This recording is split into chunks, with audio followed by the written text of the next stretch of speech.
आइए आज UP board कक्षा 10 विषय हिंदी अनिवार्य संस्कृत। जैसा कि आप सभी विद्यार्थियों को पता है कि यूपी बोर्ड कक्षा 10 हिंदी नामक विषय में अनिवार्य संस्कृत भी आपके पाठ्यक्रम से जोड़ा गया है। इस पाठ्यक्रम के आधार पर ध्यान दीजिएगा, कुछ पाठ हैं जो कि परीक्षा में 3 प्रकार के उन पाठों से प्रश्न आता है। जैसे अनिवार्य संस्कृत से एक पाठ ले लेते हैं, वाराणसी नामक पाठ है। इस वाराणसी नामक पाठ के आधार पर ही अभी 8 पाठ और हैं। उन 8 पाठों को पढ़ेंगे। पढ़ने के पश्चात अनुमान पूछता है 4 नंबर का, फिर 2 नंबर का श्लोक पूछेगा। उसके बाद जो है ध्यान दीजिएगा, प्रश्नोत्तर भी पूछा जाता है जो कि 2 नंबर का आता है। और 2 प्रश्न पूछे जाएंगे और 2 नंबर दिया जाता है। तो उसी के आधार पर आइए वाराणसी नामक पाठ है जो प्रथम पाठ है। ध्यान दीजिएगा, प्रथम पाठ है वाराणसी। वाराणसी के अंतर्गत कुल 8 प्रश्नों का संकलन लिया गया है। इन 8 प्रश्नों के आधार पर ध्यान दीजिएगा परीक्षा में प्रश्न आ सकते हैं, ऐसा उम्मीद है। तो देखिए कुछ प्रश्न कैसे बन रहे हैं। जैसे लिखा है, वाराणसी कस्या नद्या कूले स्थिता। वाराणसी कस्या नद्या कूले स्थिता। वाराणसी किस नदी के किनारे पर स्थित है? तो उत्तर आएगा वाराणसी गंगाया कूले स्थिता। वाराणसी गंगा नदी के किनारे पर स्थित है। एक बार पुनः देखिएगा, वाराणसी कस्या नद्या कूले स्थिता। वाराणसी किस नदी के किनारे पर स्थित है? तो उत्तर आएगा वाराणसी गंगाया कूले स्थिता। वाराणसी गंगा के किनारे पर स्थित है। दूसरा प्रश्न देखिए इसी क्रम में, वाराणसी किमर्थम प्रसिद्धा। वाराणसी किस लिए प्रसिद्ध है? तो उत्तर इसका बनेगा वाराणसी नगरी। वाराणसी नगरी विद्या, दर्शन, साहित्य, धर्म, कला एवं शिल्प के लिए प्रसिद्ध है।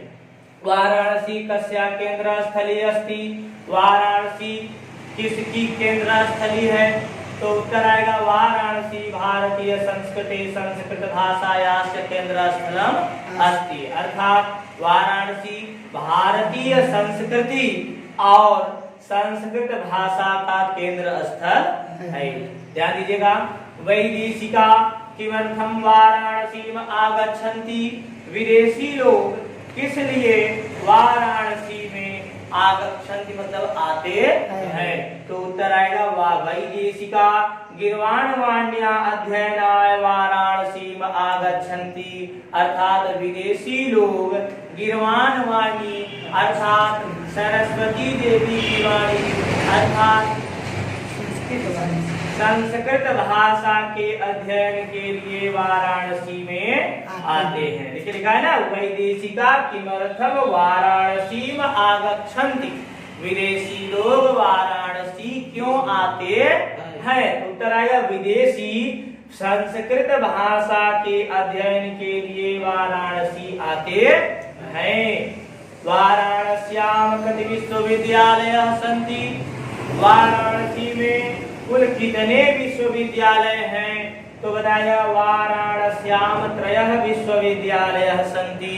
वाराणसी में 3 विश्वविद्यालय हैं। आप इस प्रश्न को और अधिक एकाध लाइन और अधिक बढ़ा सकते हैं। जैसे प्रश्न पूछा गया है कि वाराणस्याम कति विश्वविद्यालयाः सन्ति। वाराणसी में कुल कितने विश्वविद्यालय हैं? तो इसका उत्तर हम शॉर्टकट रूप से लिख सकते हैं, वाराणस्याम 3 विश्वविद्यालयाः सन्ति। वाराणसी में 3 विश्वविद्यालय हैं। अगर आप बढ़ा करके भी इस विद्यालयों का नाम भी लिखना चाहते हैं, विश्वविद्यालयों का नाम लिख सकते हैं, वाराणस्याम 3 विश्वविद्यालयाः सन्ति। यस मतलब जिनमें क्या लिखेंगे आगे, काशी हिंदू विश्वविद्यालय, संस्कृत विश्वविद्यालय, काशी विद्यापीठम इत्येते 3 विश्वविद्यालयाः सन्ति। अर्थात वाराणसी में कुल 3 विश्वविद्यालय हैं। ये जिनमें काशी हिंदू विश्वविद्यालय, संस्कृत विश्वविद्यालय अर्थात संपूर्णानंद विश्वविद्यालय और काशी विद्यापीठ ये 3 प्रकार के विश्वविद्यालय है। आगे लिखा है वाराणसी के शाम संगम स्थली अस्ति। वाराणसी के शाम संगम स्थली किसकी संगम स्थली है? उत्तर है वाराणसी विविध धर्माणाम संगम स्थली। वाराणसी नगरी अनेक प्रकार के धर्मों की संगम स्थली है। आगे देखिए 7वां प्रश्न है मुगल युवराज दारा शिकोह कस्याम भाषायाम उपनिषदाम अनुवादम अकारयत। तो आप लोगों को याद होगा पाठ जब पढ़े थे तो उसमें लिखा था कि मुगल युवराज दारा शिकोह अत्र आगत्य भारतीय दर्शन शास्त्राणाम अध्ययनम अकरोत् स तेषां ज्ञानेन तथा प्रभावितः अभवत् तेन उपनिषदाम अनुवादः पारसी भाषायां कारितः। तो देखिए यहाँ पे उत्तर आ जाएगा कि तेन उपनिषदाम अनुवादः पारसी भाषायां कारितः। तो उसी का उत्तर बना देंगे कि लिखा है मुगल युवराज दारा शिकोह कस्या भाषायां उपनिषदाम अनुवादः अकारयत्। मुगल युवराज दारा शिकोह किस भाषा में संस्कृत उपनिषदों का अनुवाद करवाया था? तो उत्तर लिख देंगे मुगल युवराज दारा शिकोह। मुगल युवराज दारा शिकोह ने भारतीय संस्कृत उपनिषदों का अनुवाद फारसी भाषा में करवाया था। अगला और अंतिम प्रश्न देखिए प्रथम पाठ वाराणसी का लिखा है जो कि बड़ा ही जोरदार है। कुत्र मरणम मंगलम भवति। कहाँ मरना मंगलकारी होता है? तो उत्तर आएगा वाराणस्याम मरणम मंगलम भवति। वाराणसी में मरना मंगलकारी होता है।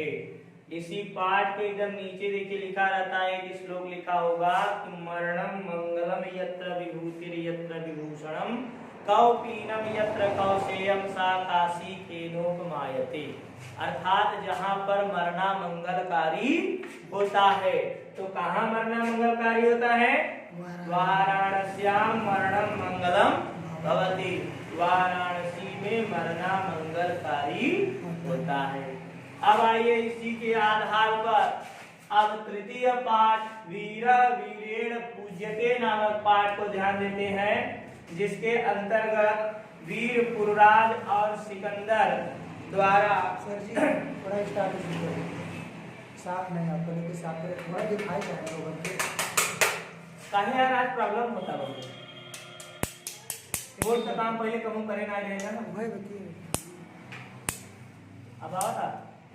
हाँ ठीक बात थोड़ा बगल लाइन की इधर सही अब देखिए लिखा है इसी के क्रम में प्रथम पाठ देखिए वाराणसी ये खत्म हुआ। अब इसी के आधार पर तृतीय पाठ वीर वीरेण पूज्यते। वीर ही वीर के द्वारा वीर पूजा जाता है। तो इसके अंतर्गत भी 9 प्रश्नों का संकलन लिया गया है जो कि परीक्षा के दृष्टिकोण से बड़ा ही महत्वपूर्ण है। यहाँ से प्रश्न परीक्षा में आ सकते हैं ऐसी संभावना बनी है।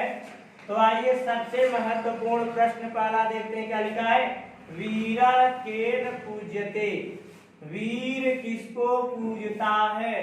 तो उत्तर वीर वीरेण पूज्यते। वीर वीर के द्वारा पूजा जाता है। अगला देखिए लिखा अलक्षेंद्र कह आसी। अलक्षेंद्र बोले तो सिकंदर। सिकंदर कौन था? तो उत्तर है अलक्षेंद्र यवन राजः आसीत्। सिकंदर एक यवन राज अर्थात यूनान का शासक था, यवनी था। पुरुराजा का आसीत्। पुरुराजा एक भारत वीर आसीत्। पुरुराज एक भारत वीर थे। पुरुराजा केन स युद्धम अकरोत्। पुरुराज ने किसके साथ युद्ध किया था? तो पुरुराजा अलक्षेंद्रेण स युद्धम अकरोत्। पुरुराज ने सिकंदर के साथ युद्ध किया था। गीताया का संदेश ये देखिए पुरुराज से सिकंदर ने प्रश्न किया था कि तुम्हारी गीता का क्या संदेश है। तब सिकंदर कहते हैं गीताया संदेशा, पुराज कहते हैं गीताया संदेशा, गीता का यही संदेश है कि हतो वा प्राप्त स्वर्गम जित्वा वा भोजसे महीम। हतो वा प्राप्त, यदि मारे गए तो प्राप्त करोगे स्वर्ग को, और जीतवा भोज से महीम, और यदि जीत लिए तो पृथ्वी का उपभोग करना। ये गीता में भगवान श्री कृष्ण ने अर्जुन से कहा था। वही बात पुरुराज ने सिकंदर को सुनाया था जब सिकंदर ने पुरुराज से कहा कि तुम्हारी गीता कस्तावत तव गीतया संदेशा, तुम्हारी गीता का क्या संदेश है।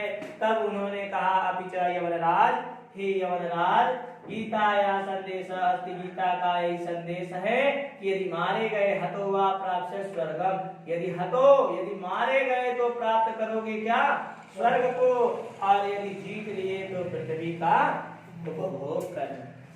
अगला प्रश्न देखिए, लिखा है भारतम एकम राष्ट्रम इति विरुद्धम कस्य उक्ति। भारत एक राष्ट्र है इति विरुद्धम, मैं तुम्हारे इस वचन का विरोध करता हूँ। कस्य उक्ति, यह किसकी उक्ति है। अर्थात भारत एक राष्ट्र है, मैं इस वचन का विरोध करता हूँ, यह किसने कहा या किसकी उक्ति है। तो पुरुराज ने कहा था भारतम एकम राष्ट्रम, भारत एक राष्ट्र है। लेकिन यहाँ पे प्रश्न क्या पूछा है, प्रश्न पूछा है भारतम एकम राष्ट्रम, ये तो पुरुराज ने कहा था। लेकिन यहाँ पे प्रश्न किया कि भारतम एकम राष्ट्रम इति विरुद्धम, इस बात का मैं विरोध करता हूँ। तो विरोध करने वाला तो सिकंदर ही था। तो यहाँ पे उत्तर आ जाएगा भारतम एकम राष्ट्रम इति विरुद्धम, भारत एक राष्ट्र है, मैं इसका विरोध करता हूँ। इति अलग क्षेत्र से उक्ति, यह सिकंदर की उक्ति, यह सिकंदर का कथन है। अगला है किम जित्वा भोज से महीम, किम जित्वा भोज से महीम, उत्तर आएगा स्वर्गम जित्वा भोज से महीम। वीर भाव ही कथ्यते, वीर भावो किम कथ्यते, वीरों के भावों को क्या कहा जाता है। तो वीर भाव ही वीरता, वीरों के भावों को वीरता कहा जाता है। अगला और अंतिम प्रश्न देखिए, लिखा है जो कि लास्ट में यह पूछा भी गया था, कहा गया था कि लक्षेंद्र पुरो केन भावेन हर्षिता, सिकंदर पुरुराज के किस भाव से हर्षित हुआ अर्थात प्रसन्न हुआ। तो उत्तर आया अलक्षेंद्र पुरो वीर भावेन हर्षिता, सिकंदर पुरुराज के वीरता भरे वचनों से प्रसन्न हुआ।